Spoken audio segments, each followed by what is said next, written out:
When I was in grade 10, I used to like go to high school like one day a week, and then I'd stay home the rest of the time and just like paint and like do my own thing. But I was really good at reading textbooks and like learning pretty fast. So I would teach myself what I needed to know. I also threw a lot of parties, so a lot of people told me stuff I needed to know.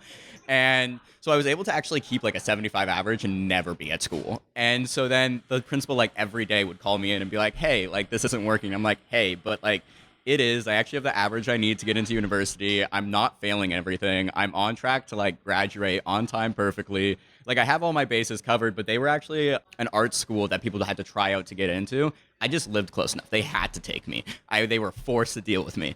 And everyone else would try on, so they would like hold their tryouts and like their programs over their head. If their attendance wasn't matched, you'd get kicked out of the school. They had nothing like that over me, but I was really messing with their attendance record.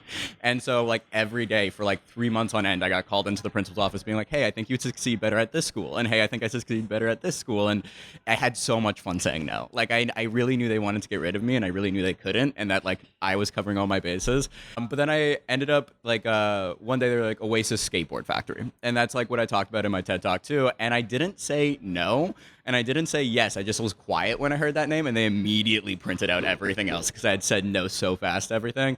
Called the principal, like put in a good like word for me, like set up a meeting.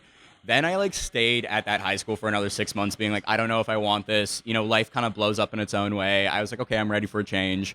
We go to the school. It's amazing because I had like really not taken any of my like free periods because so many people thought I was going to fail and like kept my safety blanket, but then got really obsessed at my alternative school. I actually graduated early and I graduated early and it applied to Carleton for political science.